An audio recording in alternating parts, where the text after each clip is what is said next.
Kozhikode നാദാപുരത്ത് college വിദ്യാർത്ഥിനിക്ക് വെട്ടേറ്റു. പേരോട് സ്വദേശിനിയായ 20-കാരിക്കാണ് വെട്ടേറ്റത്. ദേഹമാസകലം വെട്ടേറ്റ പെൺകുട്ടിയെ ഗുരുതര പരിക്കുകളുടെ ആശുപത്രിയിലേക്ക് മാറ്റി. അക്രമം നടത്തിയ യുവാവ് കൈഞ്ഞരമ്പ് മുറിച്ചു. വിവരങ്ങളുമായി അർജുൻ മട്ടന്നൂരാണ് കോഴിക്കോട് വന്ന് ചേരുന്നത്. അർജുൻ, എന്താണ് സംഭവിച്ചത്? ഇക്കാര്യത്തിൽ കൂടുതൽ വിവരങ്ങൾ ലഭ്യമായിട്ടുണ്ടോ? ഇന്ന് ഉച്ചക്ക് ഏതാണ്ട് 2 മണിയോടെയാണ് സംഭവം. പേരോട് സ്വദേശിനിയായ 20-കാരിക്കാണ് വെട്ടേറ്റത്. നാദാപുരം താലൂക്ക് ആശുപത്രിയിലേക്ക് ഉടൻ തന്നെ ഈ പെൺകുട്ടിയെ പ്രവേശിപ്പിച്ചിരുന്നു. അവിടെ നിന്ന് ഇപ്പോൾ വടകര ആശുപത്രിയിലേക്ക് മാറ്റിയിട്ടുണ്ട്. ദേഹമാസകലം ഈ പെൺകുട്ടിക്ക് വെട്ടേറ്റു എന്നാണ് പറയുന്നത്. അതായത് റഫ്നാസ് എന്ന് പറയുന്ന ഒരു യുവാവാണ് ഈ അക്രമം നടത്തിയത്. ഏതാണ്ട് ഉച്ചക്ക് 2 മണിയോടുകൂടി പേരോട് തട്ടാറത്ത് പള്ളിക്ക് സമീപത്ത് വെച്ച് ഈ പെൺകുട്ടി കോളേജ് വിട്ടു വരുന്ന ഈ പെൺകുട്ടിയും ഈ യുവാവും തമ്മിൽ വാക്കേറ്റമുണ്ടായി. അതിനുശേഷം ഇരുവരും തമ്മിൽ അവിടെ വെച്ച് മൽപ്പിടുത്തവും ഉണ്ടായി. അതിനിടയിലാണ് റഫ്നാസ് വലിയ കൊടുവാൾ ഉപയോഗിച്ച് ഈ പെൺകുട്ടിയെ വെട്ടുന്നത്. ദേഹമാസകലം പരിക്കേൽപ്പിക്കുകയായിരുന്നു. തുടർന്ന് തന്റെ ഇടതു കൈയുടെ ഞരമ്പ് ഈ റഫ്നാസ് മുറിക്കുകയും ചെയ്തു. ഉടൻ തന്നെ നാട്ടുകാർ ഇരുവരെയും ആശുപത്രിയിലേക്ക് മാറ്റുകയായിരുന്നു. ഈ 2 പേരും +2 മുതൽ ഒന്നിച്ചു പഠിച്ചതാണ് എന്നാണ് പോലീസിന്റെ ഒരു പ്രാഥമിക നിഗമനം. മറ്റ് കാരണങ്ങൾ വ്യക്തമായിട്ടില്ല. എന്തായാലും ഇരുവരും ആശുപത്രിയിൽ പ്രവേശിച്ചു. ആരോഗ്യനില എങ്ങനെയാണ് അർജുൻ? അതീവ ഗുരുതരാവസ്ഥയിലാണോ രണ്ടുപേരും? അത്തരം വിവരങ്ങൾ എന്തെങ്കിലും ഉണ്ടോ ഇപ്പോൾ? ഈ കാര്യത്തിൽ ഒരു വ്യക്തത വന്നിട്ടില്ല. അതായത് ഏതാണ്ട് 2 മണിക്ക് ശേഷമാണ് ഈ സംഭവം ഉണ്ടായത്. പെൺകുട്ടി കോളേജ് വിട്ട് വരുന്ന സമയത്താണ് ഇത്തരമൊരു അക്രമം ഉണ്ടായത്. ഇരുവരും തമ്മിൽ വാക്തർക്കം ഉണ്ടായി എന്നാണ് നാട്ടുകാർ പറഞ്ഞത്. അതിനുശേഷമാണ് ഇത്തരം അക്രമം ഉണ്ടായത്. എന്തായാലും ഈ കുട്ടിക്ക് ഗുരുതരമായി തന്നെ പരിക്കേറ്റിട്ടുണ്ട്. ദേഹമാസകലം വെട്ടേറ്റിട്ടുണ്ട്. ഉടൻ തന്നെ നാദാപുരം താലൂക്ക് ആശുപത്രിയിലേക്ക് മാറ്റി. അവിടെ നിന്ന് വടകരയിലെ ആശുപത്രിയിലേക്ക് കൊണ്ടുപോയിട്ടുണ്ട്. അർജുൻ മട്ടന്നൂരാണ് വിവരങ്ങൾ നൽകിയത്. അർജുൻ, കൂടുതൽ വിവരങ്ങൾക്കായി പിന്നീട് ബന്ധപ്പെടാം. ഇപ്പോൾ വളരെ പ്രധാനപ്പെട്ട ഒരു വിവരം വരുന്നുണ്ട്. കേന്ദ്ര തെരഞ്ഞെടുപ്പ് കമ്മീഷന്റെ വാർത്താ സമ്മേളനം, രാഷ്ട്രപതി തെരഞ്ഞെടുപ്പുമായി ബന്ധപ്പെട്ട അതിന്റെ നടപടിക്രമങ്ങൾ വിശദീകരിക്കുകയാണ് തെരഞ്ഞെടുപ്പ് കമ്മീഷൻ. നമുക്ക് ആ വാർത്താ സമ്മേളനത്തിന്റെ തത്സമയ ദൃശ്യങ്ങളിലേക്ക് പോകാം. To the office of the President of India in the Election Commission of India, and Commission therefore, as I said, is fully geared up to discharge and perform this duty in a very, very free and fair way. जो act मैंने अभी आपको दिखाया उसकी धारा 4(3) में निर्वाचन के लिए जो अधिसूचना है वह निर्गामी राष्ट्रपति जी की पदावधि समाप्त होने से पूर्व 60वें दिन 60th डे या उसके पश्चात जारी की जा सकती है. और exactly it is we are following this. It is after 60th day.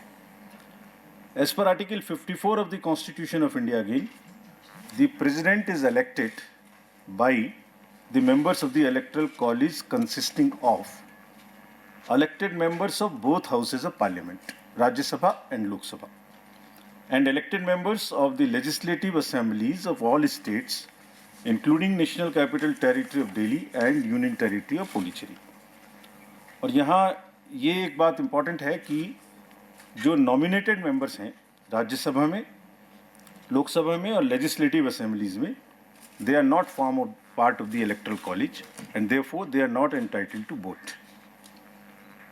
Similarly, members of the legislative councils are also not electors for the president election. Article 55(3) of the Constitution provides that election shall be held in accordance with the system of proportional representation by means of a single transferable vote, and voting at such election shall be by the secret ballot. In this system, the elector has to mark preferences against the names of the candidates.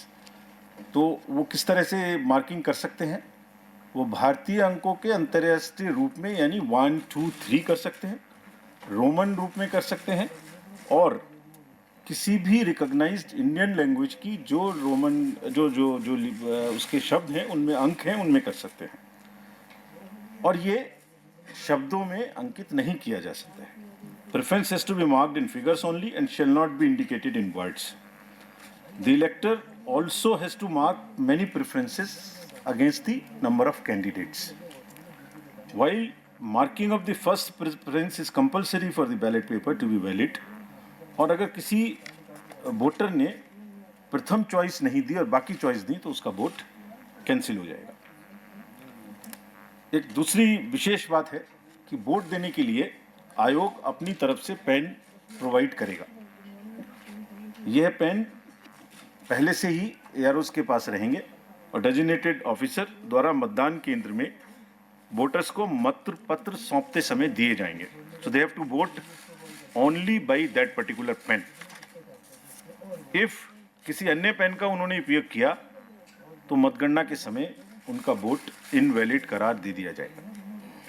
The Election Commission, in consultation with the central government, appoints the ROs once from the Lok Sabha and second time from the Rajya Sabha. So this time, Secretary General Rajya Sabha will be appointed as the returning officer for the present election. The Commission has also decided to appoint assistant returning officers in all the state capitals, including NCT of Delhi and Union Territory of Pondicherry. And this is for making all the arrangements for conducting the poll and for transporting ballot boxes from Delhi to the state capitals, where the voting will take place at the designated places, and also to bring back those ballot boxes. If in case the AROs are not, for some reason, fall ill or something, the Commission has also appointed the second assistant returning officers and will be distributing you a book in the form of a press note. What I am reading is available. This will be also uploaded. Appendix to this book gives you all the details of the ROs, AROs, their names, their phone numbers, everything. Now, coming to the place of voting, as per Rule 7 of the Presidential and Vice Presidential Election Rule 74, poll for the election will be taken in Parliament House and in the premises of the state legislative assemblies, including the legislative assemblies of NCT of Delhi and Puducherry. And the rule provides where legislative assembly meets for transaction of business. So this is what is provided in the rule itself. And the polling is required, if required, shall take place in these places. And the list of these polling stations is also given in the appendix 2 of the book I just showed you. Now I come to the value of the votes. Value of the votes of the elected members of the state legislative assemblies combined is 5,43,231. And similarly, of all the MPs combined, it is all these slides would also be given to you. I suppose they must be already tweeted and must be with you on your system. So the states is 5,43,231. MPs is 5,43,200. So almost equal. And total is 10,86,431. While the electoral college consists of MPs who are 776 and MLAs of the entire country who are 4,033, totaling to the voter list of 4809. So that's what is the total number. Now I come to the nomination papers. The nomination paper of a candidate has to be delivered only at Delhi, an office designated by the RO. On nomination ke, and it cannot be at any other place, it has to be only at Delhi. Nomination में proposer के रूप में कम से कम 50 proposers, 50 members of the electoral college will propose, and another set of 50 will second. They would be not common, new. So one set for proposing and one set for seconding. And an elector can subscribe to only one nomination paper of a candidate as either a proposer or a seconder. अभ्यर्थी स्वयं इसको file कर सकते हैं nomination को, या अपने किसी प्रपोजर या सेकेंडर के द्वारा 11 o'clock से 3 o'clock तक एक्सेप्ट हॉलीडेज फाइल कर सकते हैं. And as per the procedure there is a security of 15,000 rupees which has to be filled. There are designated treasuries, there is an RBI office, what is all provided in the booklet. This is for more for the candidates, this can be deposited. Now, coming to the electoral college again, as per Rule 40 of the Presidential and Vice Presidential Election Rules, 1974, the Commission maintains a list of members of the electoral college as referred to in Article 54 with their correct up-to-date address and for the purposes of presidential elections. A copy of the electoral college is also being uploaded on the Commission's website. So anybody can see who is the member state-wise. That is all on the Commission's website. We'll be posting it.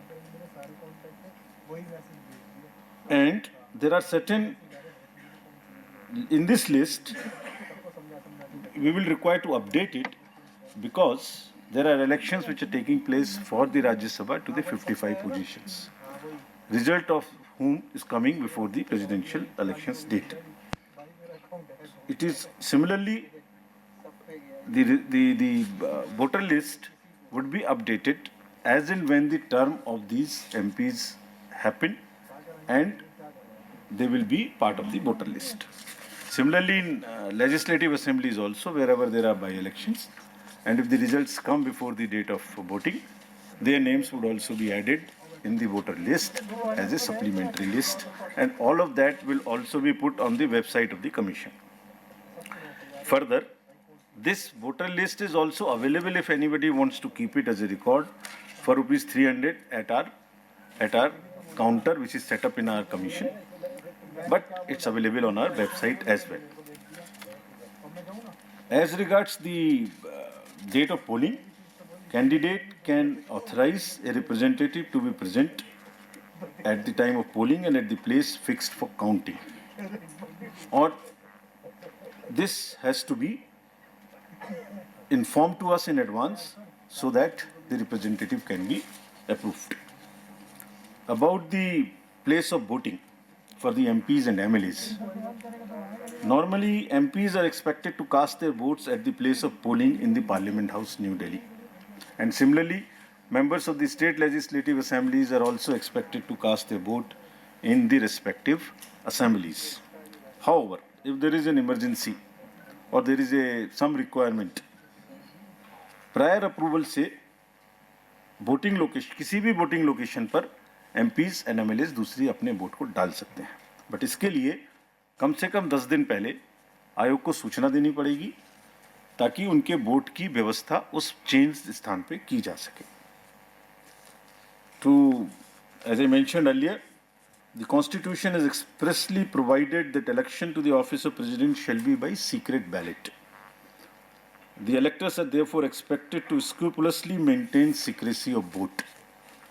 In this election, there is no, what you call the display of the vote at all. It is to be secret.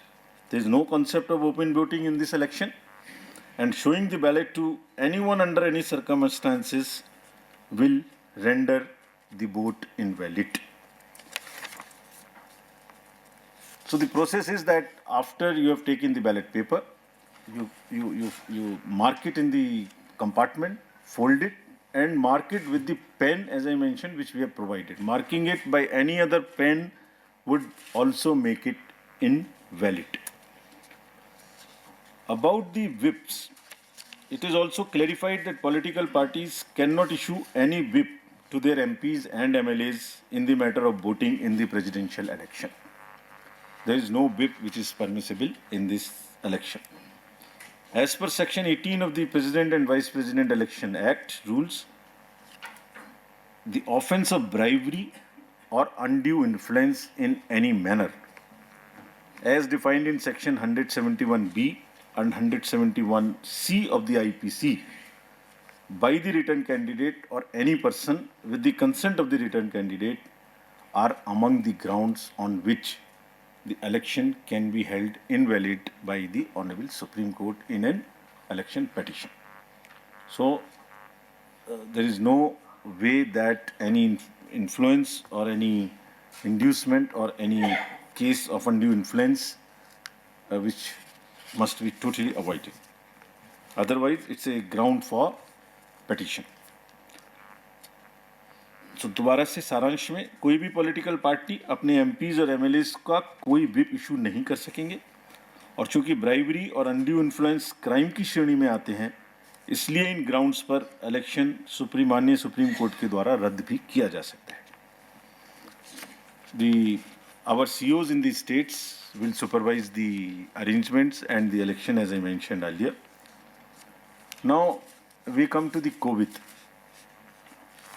Fortunately, it's not as an issue as it was, but still, the Commission has decided to maintain every protocol as applicable in the respective states. The entire, on the day of polling and on the day of counting, the entire protocol would be followed. It has also been Commission's endeavor to make elections eco-friendly. This is our responsibility. And in view of the importance of this election and the fact that lawmakers constitute the Electoral College, and to reinforce criticality of environmental protection measures in policy and action, the Commission has directed the returning officers and assistant returning officers concerned to ensure use of eco-friendly and biodegradable material and eliminate the use of prohibited plastic material altogether. चुनावों को eco friendly बनाने के लिए plastic material की बजाय totally biodegradable material का इस्तेमाल करने का निर्देश कमीशन ने सभी को दिया है. Coming to the counting of votes will be held in New Delhi under the supervision of the returning officer, who happens to be the Secretary General of the Rajya Sabha. And on completion of the counting, the return of election in form number 7, as appended in the rules, will be signed and issued by the returning officer. So I have already stated that this press note booklet is available also, and this is copies are kept outside, but this is also available if anybody wants from our office as well. There are number of questions which are raised about this election. So we have also prepared a frequently asked questions, FAQs. There are 35 questions which which also we are uploading immediately after this. So I'm sure that replies to whatever is in your mind would be available here. But anyway, if you want to ask anything, now in the end, in pursuance of the subsection 1 of section 4 of the Presidential and Vice Presidential Elections Act 1952, the Election Commission of India has fixed the schedule for the election to fill the office of the President of India as given in Appendix 3, and which I am reading out to you now.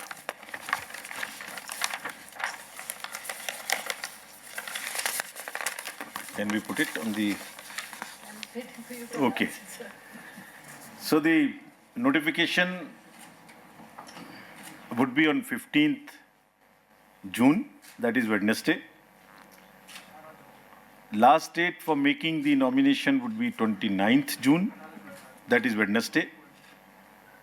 Date for scrutiny of nominations would be 30th June, that is Thursday. Last date for withdrawal of candidature would be Saturday, that is 2nd of July 2022. And date on which a poll shall, if necessary, be taken is 18th of July 2022, that happens to be Monday. Thereafter, we collect all the ballot boxes and bring it back to Delhi. And date on which counting, if required, shall be taken and result declared, that would be 21/7/2022. Well in advance, then the 24th of July, the last date of the Honorable President being in the office. Thank you. Now I'll again request you, पूछने के पहले कृपया अपना नाम और organisation बोलें. हम सबका क्वेश्चन ले पाएंगे, कृपया जल्दी ना करें, एक एक करके पूछें, सबको सहूलियत होगी. I'll begin from first row then.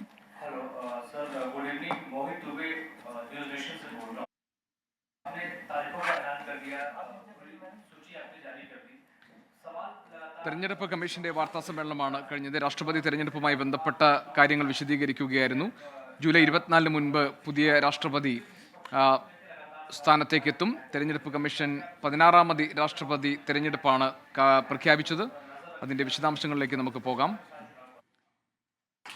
July 18-നാണ് വോട്ടെടുപ്പ്. വോട്ടെണ്ണൽ ജൂലൈ 21-ന്. രാഷ്ട്രപതി തെരഞ്ഞെടുപ്പിനുള്ള വിജ്ഞാപനം ജൂൺ 15-ന് പുറപ്പെടുവിക്കും. നാമനിർദ്ദേശം നൽകുന്നതിന് ജൂൺ 29 വരെ സമയമുണ്ട് എന്നാണ് ഇപ്പോൾ കേന്ദ്ര തെരഞ്ഞെടുപ്പ് കമ്മീഷൻ അറിയിച്ചിരിക്കുന്നത്.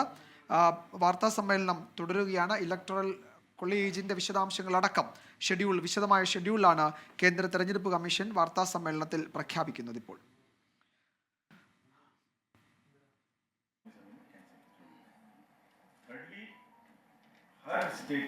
ജൂലൈ 18-നാണ് രാഷ്ട്രപതി തെരഞ്ഞെടുപ്പിനുള്ള വോട്ടെടുപ്പ് നടക്കുക. വിജ്ഞാപനം ജൂൺ 15-ന് പുറത്തിറങ്ങും.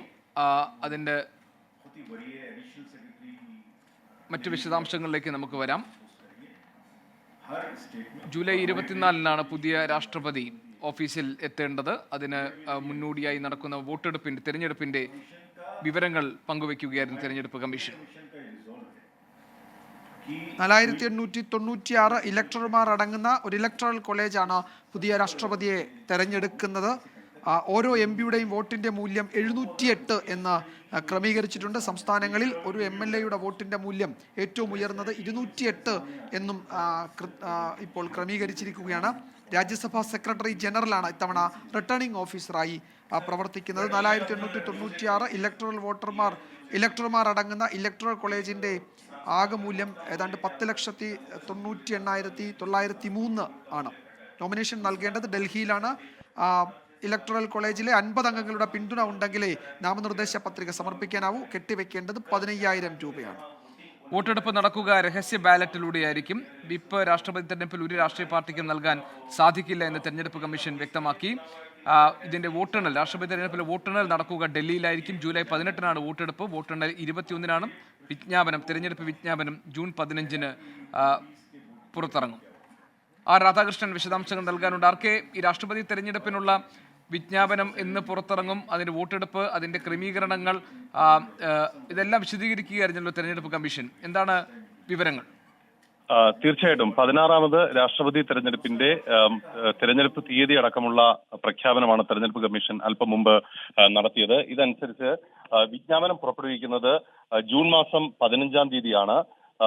നാമനിർദ്ദേശം നൽകാനായിട്ടുള്ള അവസാന തീയതി ജൂൺ മാസം തന്നെ 29-ാം തീയതിയാണ്.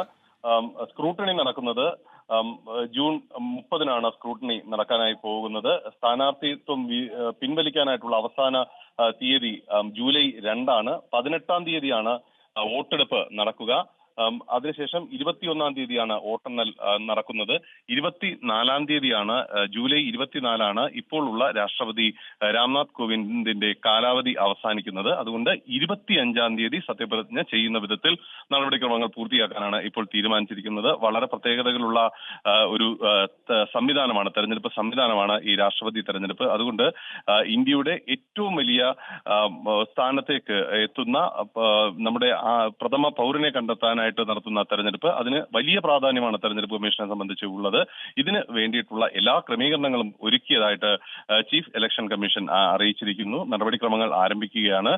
ഇതുമായി ബന്ധപ്പെട്ട് വളരെ ശ്രദ്ധേയമായിട്ടുള്ള ചില കാര്യങ്ങളുള്ളത്, ഇതിൽ വിപ്പ് നൽകാൻ രാഷ്ട്രീയ പാർട്ടികൾക്ക് സാധിക്കില്ല എന്നതാണ്. ഇപ്പോഴത്തെ സാഹചര്യത്തിൽ ഒരുപക്ഷെ നമ്മൾ ഈ അംഗബലം പരിശോധിക്കുമ്പോൾ നിലവിൽ BJPക്ക് അവർ നിർദ്ദേശിക്കുന്ന സ്ഥാനാർത്ഥിയെ വിജയിപ്പിക്കാൻ സാധിക്കുന്ന വിധത്തിലാണ് ഇലക്ടറൽ കോളേജിന്റെ ഘടന നമ്മൾ പരിശോധിക്കുമ്പോൾ നമുക്ക് മനസ്സിലാക്കാൻ സാധിക്കുന്നത്. എന്നാൽ ഇതിനെ ഒരു മുൻവിധിയോടുകൂടി നമുക്ക് പറയാനും സാധിക്കില്ല. കാരണം ഒരു പാർട്ടിക്കും വിപ്പ് നൽകാൻ സാധിക്കില്ല എന്നുള്ളത് കൊണ്ട് തന്നെയാണ്. അതുകൊണ്ട് തന്നെ തന്ത്രങ്ങൾ വളരെ പ്രധാനപ്പെട്ടതായിരിക്കും ഈ രാഷ്ട്രപതി തെരഞ്ഞെടുപ്പുമായി ബന്ധപ്പെട്ട്. നിലവിലുള്ള രാഷ്ട്രപതി രാംനാഥ് കോവിന്ദിന് മറ്റൊരു അവസരം നൽകാനായിട്ടുള്ള സാധ്യത ഇപ്പോഴത്തെ സാഹചര്യത്തിൽ ഇല്ല. അതുകൊണ്ട് പുതുതായി ഒരു പേര് നിർദ്ദേശിക്കപ്പെടുകയായിരിക്കും ഉണ്ടാവുക. പ്രതിപക്ഷം അവരുടെ തന്ത്രം എന്താണ് എന്നതിനെ സംബന്ധിച്ച് അടുത്ത ആഴ്ച യോഗം ചേർന്നായിരിക്കും പ്രഖ്യാപിക്കുന്നത്. വോട്ടെടുപ്പ് നടക്കുന്നത് എല്ലാ സംസ്ഥാനങ്ങളിലും അതിനു വേണ്ടിയിട്ടുള്ള കേന്ദ്രങ്ങൾ ഉണ്ടാകുമെങ്കിലും ഇതുമായി ബന്ധപ്പെട്ടിട്ടുള്ള വോട്ടെണ്ണൽ നടക്കുന്നത് ഡൽഹിയിൽ മാത്രമായിരിക്കും. അതുപോലെ നാമനിർദ്ദേശ പത്രിക സമർപ്പിക്കാൻ സാധിക്കുന്നതും ഡൽഹിയിൽ മാത്രമായിരിക്കും എന്നുള്ളതാണ്. എല്ലാ വർഷങ്ങളിലും ഈ റിട്ടേണിംഗ് ഓഫീസർമാരുടെ കാര്യമെടുക്കുമ്പോൾ ഒരു തവണ ലോക്സഭാ സെക്രട്ടറി ജനറലാണ് റിട്ടേണിംഗ് ഓഫീസർ എങ്കിൽ അടുത്ത തവണ രാജ്യസഭാ സെക്രട്ടറി ജനറലാണ് റിട്ടേണിംഗ് ഓഫീസർ. അതുവഴി ഇത്തവണ രാജ്യസഭാ സെക്രട്ടറി ജനറൽ ആയിരിക്കുന്നു റിട്ടേണിംഗ് ഓഫീസർ. അങ്ങനെ വളരെ പ്രധാനപ്പെട്ട ഒരു തെരഞ്ഞെടുപ്പ് ഘട്ടത്തിലേക്ക് നമ്മുടെ പ്രഥമ പൗരനെ തെരഞ്ഞെടുക്കാനായിട്ടുള്ള രാഷ്ട്രപതി തെരഞ്ഞെടുപ്പിന്റെ ഷെഡ്യൂളാണ് തെരഞ്ഞെടുപ്പ് കമ്മീഷൻ പ്രഖ്യാപിച്ചത്. തെരഞ്ഞെടുപ്പ് ആവശ്യമെങ്കിൽ അത് ജൂലൈ 18-നായിരിക്കും നടക്കുക. വോട്ടെണ്ണൽ 21-നും ആയിരിക്കും. ഇതിൻ്റെ വിജ്ഞാപനം ജൂൺ 15-നാണ് പുറപ്പെടുവിക്കുന്നത്. നാമനിർദ്ദേശം നൽകുന്നതിൻ്റെ അവസാന ദിവസം, നാമനിർദ്ദേശ പത്രികാ സമർപ്പണത്തിൻ്റെ അവസാന ദിവസം അത് ജൂൺ 29 എന്നാണ് തെരഞ്ഞെടുപ്പ് കമ്മീഷൻ അറിയിച്ചിരിക്കുന്നത്. വളരെ പ്രധാനപ്പെട്ട ഒരു തെരഞ്ഞെടുപ്പ് പ്രക്രിയയിലേക്ക് തെരഞ്ഞെടുപ്പ് കമ്മീഷനും രാജ്യവും കടക്കുകയാണ്. അതിൻ്റെ വിശദമായ ഷെഡ്യൂളാണ് ഇപ്പോൾ വാർത്താ സമ്മേളനത്തിൽ. ന്യൂസ് ട്രാക്കിലേക്ക് വീണ്ടും സ്വാഗതം. മൊഴി മാറ്റാനുള്ള സമ്മർദ്ദവുമായി മുഖ്യമന്ത്രിയുടെ ദൂതൻ സമീപിച്ചെന്ന ആരോപണവുമായി സ്വപ്ന സുരേഷ്. ഷാജി കിരൺ എന്നയാൾ ഭീഷണിപ്പെടുത്തിയെന്ന് സ്വപ്ന സുരേഷ് പറഞ്ഞു. RSSന്റെയും BJPയുടെയും നിർബന്ധത്തിന് വഴങ്ങിയാണ് രഹസ്യമൊഴി നൽകിയത് എന്ന് പറയാൻ ആവശ്യപ്പെട്ടുവെന്നാണ് സ്വപ്ന മുൻകൂർ ജാമ്യ ഹർജിയിൽ ആരോപിച്ചിരിക്കുന്നത്. സ്വപ്ന സുരേഷിന്റെ പുതിയ രഹസ്യമൊഴിയുടെ പകർപ്പിനായി എറണാകുളം പ്രിൻസിപ്പൽ സെഷൻസ് കോടതിയിൽ എൻഫോഴ്സ്മെന്റ് ഡയറക്ടറേറ്റ് അപേക്ഷ നൽകിയിട്ടുണ്ട്. അരുൺ രാജ് വിവരങ്ങൾ നൽകാനുണ്ട്. അരുൺ, ആദ്യം ഈ ജാമ്യ ഹർജിയിൽ സ്വപ്ന ഉന്നയിക്കുന്ന പുതിയ ആരോപണങ്ങൾ എന്തൊക്കെയാണ്? മൊഴി മാറ്റാൻ സ്വപ്നയ്ക്ക് മേൽ സമ്മർദ്ദം ചെലുത്തി എന്ന് പറയുന്ന ഷാജ് കിരണിനെ കുറിച്ച് എന്തൊക്കെയാണ് അതിനകത്ത് നൽകുന്ന വിവരങ്ങൾ?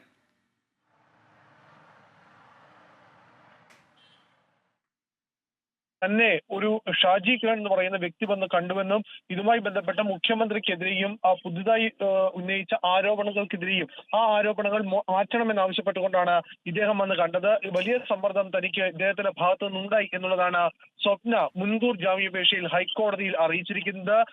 രഹസ്യമൊഴിയായി നൽകിയ കാര്യങ്ങൾ വലിയ സമ്മർദ്ദത്തിന്റെ ഫലമായി BJP RSS അഭിഭാഷകരുടെ നിർദ്ദേശാനുസരണം താൻ നൽകിയതാണ് എന്ന് പറയണമെന്നായിരുന്നു ഷാജി കിരണിന്റെ ആവശ്യം. ഇതല്ലെങ്കിൽ വലിയ തരത്തിലുള്ള ഭീഷണി തനിക്കെതിരെ ഉണ്ടായിട്ടുണ്ട് എന്നുള്ള കാര്യവും സ്വപ്ന സമ്മതിക്കുന്നുണ്ട്. തന്നെയും സരിത്തിനെയും അറസ്റ്റ് ചെയ്തുകൊണ്ട് പോകുമെന്നും മകൻ മാത്രമായി വീട്ടിൽ മാറുമെന്നും വലിയ ഭീഷണി ഷാജി കിരണിന്റെ ഭാഗത്തു നിന്നുണ്ടായി. തുടർന്ന് താൻ ഇക്കാര്യത്തിൽ മൊഴി മാറ്റില്ല എന്ന് ഷാജി കിരണിനെ അറിയിക്കുകയും ചെയ്തു എന്നാണ് സ്വപ്ന കൃത്യമായി തന്നെ പറയുന്നത്. ഇതിൽ മറ്റൊരു പ്രധാനപ്പെട്ട കാര്യം മുഖ്യമന്ത്രിയുടെയും അതുപോലെ തന്നെ മുഖ്യമന്ത്രിയുടെ വീട്ടുകാർക്കുമെതിരെ ഉന്നയിച്ച ആരോപണങ്ങളിൽ നിന്ന് പിന്മാറണമെന്ന ആവശ്യമാണ് ഷാജി കിരൺ ഏറ്റവും പ്രധാനമായും ഉന്നയിച്ചതെന്നും സ്വപ്ന ഇതിൽ പറയുന്നുണ്ട്. ഏതായാലും ഹൈക്കോടതി ഈ കേസ് അല്പസമയത്തിനകം തന്നെ പരിഗണിക്കും. നേരത്തെ 1 മണിക്ക് കേസ് പരിഗണിച്ച ഘട്ടത്തിൽ സ്വപ്നയുടെ അഭിഭാഷകൻ പറഞ്ഞത് അടിയന്തര പ്രാധാന്യത്തോടെ ഈ കേസ് കാണണം, അതീവ ഗൗരവകരമാണ് ഈ കേസ് എന്നുള്ളതാണ്. എന്നാൽ ഹൈക്കോടതി പറഞ്ഞത് ജാമ്യം ലഭിക്കാവുന്ന കുറ്റമാണെങ്കിൽ എന്തിനാണ് ഇത്ര ധൃതി എന്നുള്ള ചോദ്യമായിരുന്നു ഹൈക്കോടതിയുടെ ഭാഗത്തു നിന്ന് ആ സമയം ഉണ്ടായത്. എന്തായാലും കോടതി ഇതുവരെ കേസ് എടുത്തിട്ടില്ല. അതേസമയം സ്വർണ്ണക്കടത്ത് കേസിൽ പ്രതിയായ സ്വപ്നയുടെ പുതിയ രഹസ്യമൊഴിയുടെ പകർപ്പെടുക്കാനായി ED ഇപ്പോൾ എറണാകുളം ജില്ലാ കോടതിയിൽ അപേക്ഷയും സമർപ്പിച്ചിട്ടുണ്ട്. ആ അപേക്ഷയുടെ അടിസ്ഥാനത്തിൽ വരും ദിവസങ്ങളിൽ തന്നെ ഈ പകർപ്പ് ED കേന്ദ്രങ്ങൾക്ക് ലഭിക്കും. കേസന്വേഷണത്തിന് വലിയ രീതിയിലുള്ള സ്വാധീനം ലഭിക്കുന്നതും വളരെ ഗുണകരമാകും ഈ പകർപ്പ് എന്നുള്ളതാണ് EDയുടെ നിലവിലെ വിലയിരുത്തൽ. അരുൺ രാജ് ഞങ്ങളുടെ പ്രതിനിധിയാണ് വിശദാംശങ്ങൾ നൽകിയത്. മറ്റു വാർത്തകളിലേക്ക്. 60 ദിവസമായി സ്വപ്ന സുരേഷിനെ പരിചയമുണ്ടെന്ന് ഷാജ് കിരൺ വിശദീകരിച്ചു. താൻ സ്വപ്നയെ ഭീഷണിപ്പെടുത്തിയിട്ടില്ല. സ്വപ്ന ആവശ്യപ്പെട്ടത് പ്രകാരമാണ് പാലക്കാട്ടേക്ക് പോയത്. താൻ ഭീഷണിപ്പെടുത്തിയതിന്റെ റെക്കോർഡിംഗ് ഉണ്ടെങ്കിൽ സ്വപ്ന പുറത്തുവിടണമെന്നും ഷാജ് കിരൺ പറഞ്ഞു. മുഖ്യമന്ത്രിയെയോ മറ്റ് CPM നേതാക്കളെയോ അറിയില്ല എന്നാണ് ഷാജ് കിരൺ പിന്നീട് മാധ്യമങ്ങളോട് വിശദീകരിച്ചത്. ഇനി അടുത്തൊരു കാര്യം അവർ പറഞ്ഞത്, മുഖ്യമന്ത്രി അതുപോലെ പിണറായി വിജയനും കോടിയേരി ബാലകൃഷ്ണനും. ഈ മുഖ്യമന്ത്രിയെ ഞാൻ അവസാനം കാണുന്നത് ഹൈക്കോടതിയിൽ അഭിഭാഷകരും മാധ്യമപ്രവർത്തകരും തമ്മിലുള്ള തർക്കം ഉണ്ടാവുകയും ആ തർക്കത്തിൽ ഒരു മീഡിയേഷൻ വിളിക്കുകയും ഗ്രൂപ്പായിട്ട് പത്രക്കാർ നിന്ന സമയത്താണ് ഞാൻ ഗസ്റ്റ് ഹൗസിൽ വെച്ച് CMനെ അവസാനം കാണുന്നത്. ഞാൻ ശിവശങ്കർ എന്ന് പറഞ്ഞ ആളെ TV-ലല്ലാതെ എവിടെയെങ്കിലും കണ്ടിട്ടുണ്ടെങ്കിൽ ആർക്കെങ്കിലും പ്രൂവ് ചെയ്യാമെങ്കിൽ, ഇല്ലെങ്കിൽ എൻ്റെ 2 ഫോൺ നമ്പരും നിങ്ങൾക്ക് എല്ലാവർക്കും ഞാൻ തരാം. അതിലെവിടെയെങ്കിലും CPMന്റെ ഒരു നേതാക്കളോ ശിവശങ്കറോ കോൺഗ്രസിന്റെ ഒരു നേതാക്കളോ ഈ പറഞ്ഞ ദിവസങ്ങളിലോ എന്നെ വിളിച്ചിട്ടുണ്ടെങ്കിൽ, വേണ്ട കഴിഞ്ഞ 2 കൊല്ലം വിളിച്ചിട്ടുണ്ടെങ്കിൽ നിങ്ങൾ പറയുന്നതെല്ലാം ഞാൻ എസ് എന്ന് അക്സെപ്റ്റ് ചെയ്യാം. PS രഞ്ജിത്തുണ്ട് വിശദാംശങ്ങൾ നൽകാൻ കൊച്ചിയിൽ നിന്ന്. രഞ്ജിത്ത്, ഈ ഷാജ് കിരണിനെ ഈ സ്വപ്നയുടെ ജാമ്യാപേക്ഷയിൽ അവതരിപ്പിച്ചിരിക്കുന്നത് ഈ മൊഴി മാറ്റി പറയാൻ മുഖ്യമന്ത്രിയുടെ ദൂതനായി അവതരിച്ച ഒരാൾ എന്ന നിലയിലാണ്. എന്താണ് ഷാജ് കിരൺ ഈ ആരോപണങ്ങൾക്ക് നൽകുന്ന മറുപടി?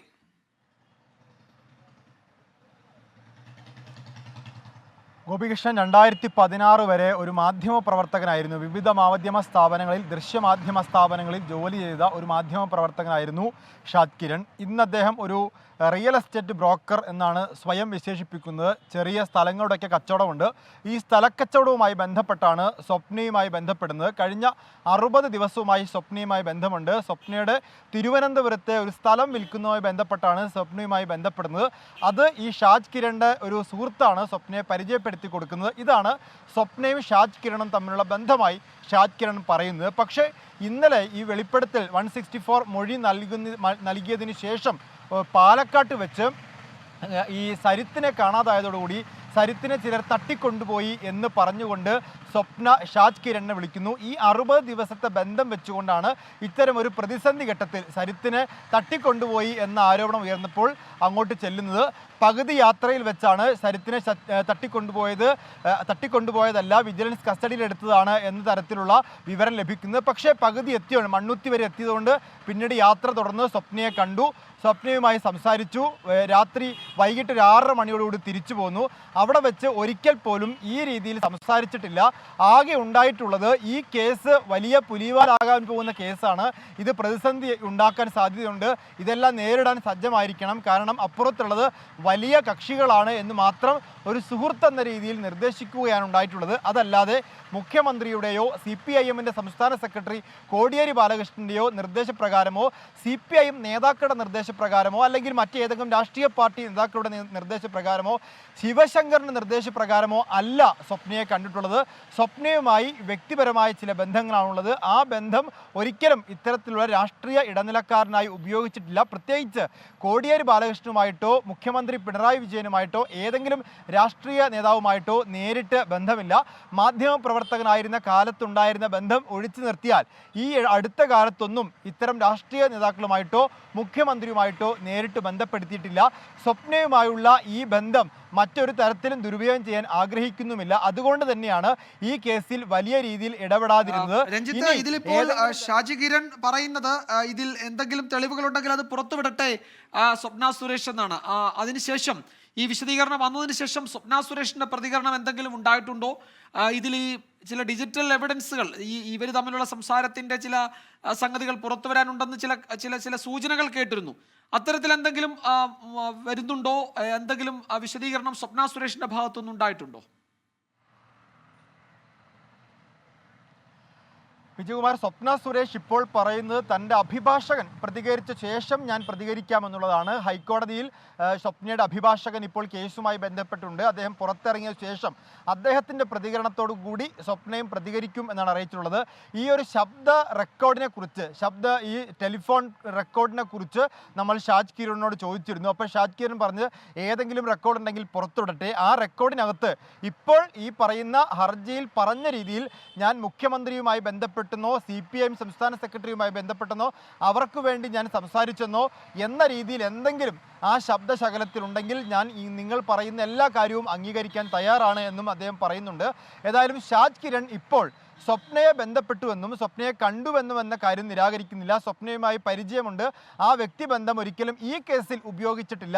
മുഖ്യമന്ത്രിയുമായിട്ടോ CPIMന്റെ സംസ്ഥാന സെക്രട്ടറിയുമായിട്ടോ ഒരു തരത്തിലുമുള്ള ബന്ധവുമില്ല എന്നാണ് അദ്ദേഹം പറയുന്നത്. അതായത് ഇപ്പോൾ ഹർജിയിൽ പറയുന്ന പ്രകാരമുള്ള ഒരു ഇടനിലക്കാരനായിട്ടില്ല എന്നാണ് ഷാജ് കിരൺ പറയേണ്ടത്. ഇനി മറുപടി പറയേണ്ടത് സ്വപ്നയും സ്വപ്നയുടെ അഭിഭാഷകനുമൊക്കെയാണ്. ശരി, ഷാജ് കിരണിന്റെ പ്രതികരണം വന്നു, വിശദീകരണം വന്നു. സ്വപ്ന സുരേഷ് ഒരു സുഹൃത്ത് നിലയിൽ സ്വപ്നയെ അറിയാം, സഹായിക്കാൻ വേണ്ടി ചെന്നിട്ടുണ്ടെന്നതിനപ്പുറത്ത് ഒരു തരത്തിലുള്ള ഭീഷണിയും തന്റെ ഭാഗത്തുനിന്നുണ്ടായിട്ടില്ല. ശബ്ദ സന്ദേശം അതല്ലെങ്കിൽ അതൊരു ഓഡിയോ റെക്കോർഡിംഗ് ഉണ്ടെങ്കിൽ അത് പുറത്തുവിടട്ടെ എന്ന് വെല്ലുവിളിക്കുകയും ചെയ്തിട്ടുണ്ട് ഷാജ് കിരൺ. അതിന്റെ വിശദാംശങ്ങളാണ് VS രഞ്ജിത്ത് ഞങ്ങളുടെ പ്രതിനിധി നൽകിയത്. സ്വപ്ന സുരേഷിനെതിരെ നടപടി കടുപ്പിച്ചിരിക്കുകയാണ് പോലീസ്. KT ജലീലിന്റെ പരാതിയെ തുടർന്ന് രജിസ്റ്റർ ചെയ്ത കേസ് അന്വേഷിക്കാൻ 12 അംഗ പ്രത്യേക സംഘത്തെ രൂപീകരിച്ചിട്ടുണ്ട്. Thiruvananthapuram crime branch SP മധുസൂദനനാണ് സംഘത്തലവൻ. സരിത്തിൽ നിന്ന് പിടിച്ചെടുത്ത ഫോറൻസിക് പരിശോധനയ്ക്ക് വിധേയമാക്കാനും തീരുമാനിച്ചു. സ്വപ്നയുടെ ആരോപണങ്ങൾക്ക് പിന്നിലെ ഗൂഢാലോചനയിൽ സമഗ്രാന്വേഷണം നടത്തുമെന്ന് DGP അനിൽ കാന്ത് പറഞ്ഞു. സ്പെഷ്യൽ ടീമിനെ കോൺസ്റ്റിറ്റ്യൂട്ട് ചെയ്തിട്ടുണ്ടോ സർ? കോൺസ്റ്റിറ്റ്യൂട്ട് ചെയ്തിട്ടുണ്ട്. ആരാണ് സർ ലീഡ് ചെയ്യുന്നത്? ഡീറ്റെയിൽസ് ഞാൻ പിന്നെ പറയാം. അതിൽ ഗൂഢാലോചന ഉണ്ടോ സാർ? കേസിൽ അതിന് SITന്റെ അർത്ഥമാണ് എല്ലാം കാര്യങ്ങൾ നോക്കും. SIT അന്വേഷിക്കും. ഒരു അഡീഷണൽ DGന്റെ നേതൃത്വത്തിൽ അത് ചെയ്യാൻ പോകുന്നു. ഇത് കലാപം ഉണ്ടാക്കാനുള്ള ശ്രമം ഉണ്ടായിരുന്നു സാർ അതിനകത്ത്? അത് നമുക്ക് അത് അന്വേഷിച്ചിട്ട് അത് SIT എല്ലാം അന്വേഷിച്ചിട്ട് എല്ലാം കാര്യങ്ങൾ. സ്വപ്നയെയും PC ജോർജിനെയും ഉടൻ ചോദ്യം ചെയ്യും എന്നറിയുന്നു. ഗൂഢാലോചന, കലാപശ്രമം എന്നിവയിൽ ശക്തമായ തെളിവ് ലഭിച്ചാൽ അറസ്റ്റിലേക്ക് നീങ്ങാനാണ് പോലീസിന്റെ തീരുമാനം. സ്പേസ് പാർക്ക് നിയമനവുമായി ബന്ധപ്പെട്ട സ്വപ്നയുടെ വ്യാജ ബിരുദ കേസിലും അന്വേഷണം ശക്തമാക്കുകയാണ്. അന്തിമ തെളിവെടുപ്പിനായി അന്വേഷണ സംഘം ഉടൻ തന്നെ പഞ്ചാബിലേക്ക് പോകും. KT ജലീൽ നൽകിയ പരാതിയിൽ താൻ എങ്ങനെ പ്രതിയാകുമെന്ന് അറിയില്ലെന്ന്, കേസിനെതിരെ കോടതിയെ സമീപിക്കുമെന്നും PC ജോർജ് പ്രതികരിച്ചു. അവർ നടത്തിയ പ്രസ്താവനയ്ക്ക് അനുബന്ധമായി അവർ വരുന്ന പ്രസ്താവനയുടെ കോപ്പി കോട്ടയത്തെ പത്രക്കാർ കൊടുത്ത് എന്നെ 2ാം പ്രതിയായിട്ട് കേസെടുത്ത ആ പോലീസ് ഓഫീസറുടെ തലയിൽ ആളുതാമസമില്ല. ബഹുമാനപ്പെട്ട കോടതി ചെല്ലുമ്പോൾ അയാൾ മറുപടി പറഞ്ഞോളൂ. ഞാൻ പോകും സംശയമാണ്, വിടുമോ ഇവനെയൊക്കെ? ഞാൻ വിടും. പോലീസ് കേസ് പോലീസ് വെല്ലുവിളിക്കുന്നതിനെ എനിക്കൊരു നോട്ടീസ് തരാൻ പറഞ്ഞവരോട്, അതിനുള്ള കഴിവ് കാണട്ടെ. അതിനിടെ കെ ടി ജലീൽ ഇന്നും മാധ്യമങ്ങളെ കണ്ടു. തന്നെയും മുഖ്യമന്ത്രിയും കരിനിഴലിൽ നിർത്താനുള്ള ശ്രമമാണ് നടത്തുന്നതെന്നായിരുന്നു കെ ടി ജലീലിന്റെ ഇന്നത്തെ പ്രതികരണം. കേരളത്തിന്റെ മുഖ്യമന്ത്രിയെ, അദ്ദേഹത്തിന്റെ കുടുംബത്തെ, ഇടതുപക്ഷ ജനാധിപത്യ മുന്നണി സർക്കാരിനെ, കഴിഞ്ഞ 5 വർഷം അതിൻ്റെ ഭാഗമായിരുന്ന എന്നെ സംശയത്തിൻ്റെ കരിനിഴലിൽ നിർത്തി മുന്നോട്ടു പോകാനാണ് ഉദ്ദേശിക്കുന്നത്. ഷഫീദ് റാവുത്തർ തിരുവനന്തപുരത്ത് നിന്ന് കൂടുതൽ വിവരങ്ങൾ നൽകും. ഷഫീദ്, ഈ പ്രത്യേക അന്വേഷണ സംഘത്തിന്റെ ഘടന എന്താണ്? ഏത് തരത്തിലായിരിക്കും ഇവർ നീക്കങ്ങൾ തുടങ്ങുക? ഇപ്പോൾ സ്വപ്ന സുരേഷിനെയും PC ജോർജിനെയും ഒക്കെ ചോദ്യം ചെയ്യുന്നതൊക്കെ അത് വളരെ വേഗത്തിൽ അത്തരം നടപടികളിലേക്ക് ഈ SIT കടക്കുമോ? തീർച്ചയായും അതുകൊണ്ട് തന്നെയാണ് ഒരു പ്രത്യേക സംഘത്തെ നിയോഗിച്ചിട്ടുള്ളത്. പുതിയ വെളിപ്പെടുത്തലുകളുടെ പശ്ചാത്തലത്തിൽ സ്വപ്ന സുരേഷിനെതിരെ സംസ്ഥാന ഏജൻസികൾ നടത്തുന്ന അന്വേഷണം ഊർജിതമാക്കാൻ, അവരുടെ കേസുകളിലെ അന്വേഷണം ഊർജിതമാക്കാനാണ് നിലവിൽ പോലീസ് തീരുമാനിച്ചിരിക്കുന്നത്. ഇതിന്റെ ഭാഗമായിട്ടാണ് ഇന്നലെ KT ജലീൽ നൽകിയ പരാതിയുടെ അടിസ്ഥാനത്തിൽ കന്റോൺമെന്റ് പോലീസ് എടുത്ത കേസ് അന്വേഷിക്കാൻ പ്രത്യേക സംഘത്തിന് രൂപം നൽകിയിട്ടുള്ളത്. തിരുവനന്തപുരം ക്രൈംബ്രാഞ്ച് SP മധുസൂദനന്റെ നേതൃത്വത്തിലായിരിക്കും അന്വേഷണം നടക്കുക. സംഘത്തിൽ 12 പേരുണ്ട്. അതിൽ 10 പേര് DYSPമാരും ഒരു ഇൻസ്പെക്ടർമാരും ആണ് ഉള്ളത്. ക്രൈംബ്രാഞ്ച് മേധാവി ഷെയ്ഖ് ദർവേഷ് സാഹിബിനാണ് അന്വേഷണത്തിന്റെ മേൽനോട്ട ചുമതല നൽകിയിരിക്കുന്നത്. പരമാവധി തെളിവ് ശേഖരണം ഇതുമായി ബന്ധപ്പെട്ട് നടത്തുക എന്നുള്ളതാണ് പ്രത്യേക സംഘത്തിന്റെ ഇതുമായി ബന്ധപ്പെട്ടുള്ള നീക്കം. കാരണം സർക്കാർ ഇക്കാര്യത്തിൽ വിലയിരുത്തുന്നത് സ്വപ്ന സുരേഷിന്റെ പുതിയ വെളിപ്പെടുത്തലുകൾക്ക് പിന്നിൽ BJPയും RSSും ആണ് എന്നുള്ളതാണ്. അതുകൊണ്ട് തന്നെ സ്വപ്ന സുരേഷിനെ അല്ലെങ്കിൽ ഈ ഗൂഢാലോചനയിലേക്ക് പ്രേരിപ്പിച്ച ആളുകളുടെ പരമാവധി വിവരശേഖരണം നടത്തുക, മാത്രമല്ല അക്കാര്യത്തിലെ പരമാവധി തെളിവുകൾ ശേഖരിക്കാനും നിലവിൽ അന്വേഷണ സംഘം തീരുമാനിച്ചിട്ടുണ്ട്. ഈ തെളിവുകൾ ശേഖരിച്ചു കഴിഞ്ഞാൽ ആദ്യം സ്വപ്ന സുരേഷിനെ 1-ാം പ്രതിയാക്കിയും PC ജോർജിനെ 2-ാം പ്രതിയാക്കിയുമാണ് കേസെടുത്തിട്ടുള്ളത്. ഇവരെ ആദ്യം ചോദ്യം ചെയ്യാനുള്ള ഒരു നടപടിയായിരിക്കും അന്വേഷണ സംഘത്തിന്റെ ഭാഗത്തു നിന്നുണ്ടാവുക. പിന്നീട് പരമാവധി തെളിവ് ശേഖരണവും പൂർത്തിയായാൽ അറസ്റ്റ് അടക്കമുള്ള കാര്യങ്ങളിലേക്ക് നീങ്ങാമെന്നും അന്വേഷണ സംഘം വിലയിരുത്തുന്നു. കൂടാതെ സ്വപ്ന സുരേഷിന്റെ വ്യാജ ബിരുദ സർട്ടിഫിക്കറ്റ് കേസിലും അന്വേഷണം ഊർജിതമാക്കാൻ പോലീസിന് നിർദ്ദേശം നൽകിയിട്ടുണ്ട്. ബോംബെയിലെ ബാബാ സാഹേബ് അംബേദ്കർ സർവകലാശാലയിൽ നിന്ന് വ്യാജ BCom സർട്ടിഫിക്കറ്റാണ് സ്വപ്ന സുരേഷ് സ്പേസ് പാർക്കിലെ നിയമനത്തിനായി പ്രൊഡ്യൂസ് ചെയ്തത്.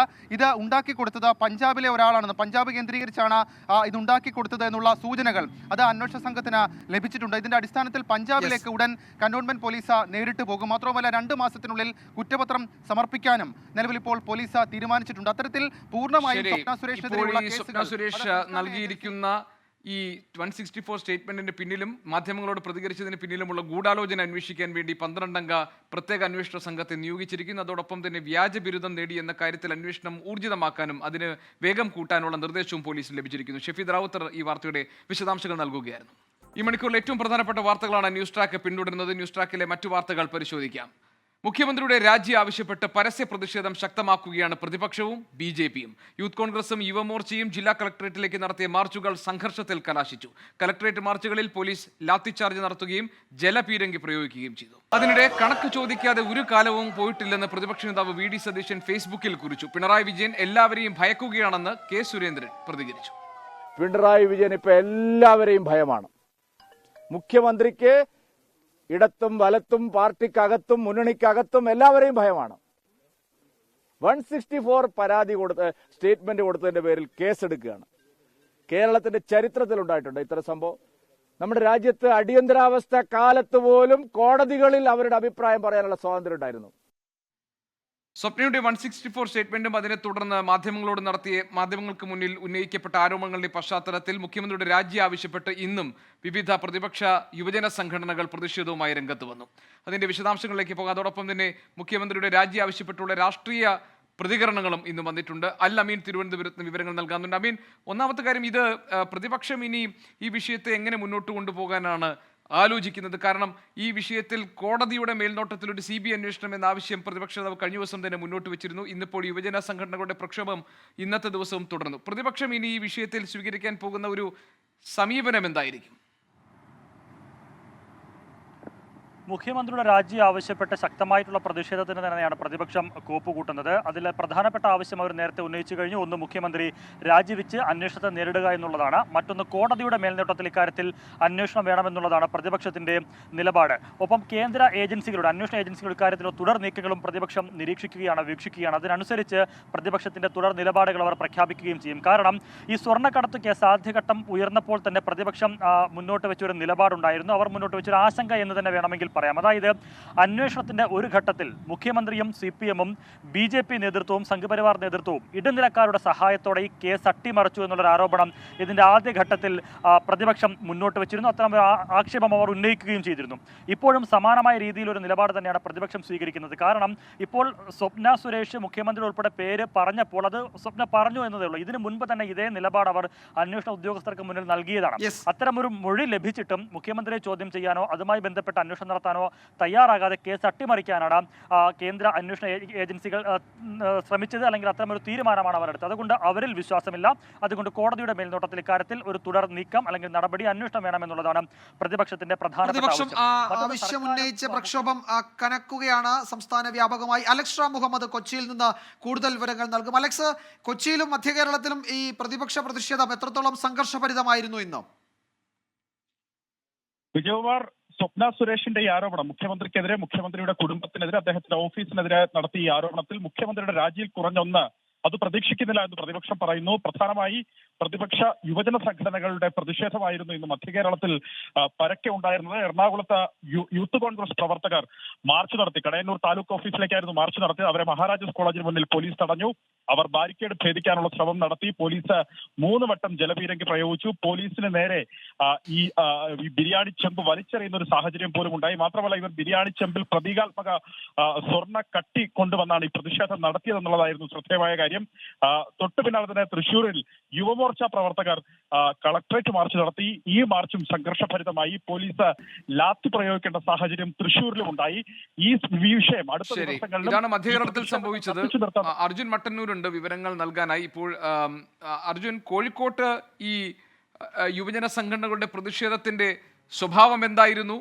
എങ്ങനെയാണ് പോലീസ് നേരിട്ടത്?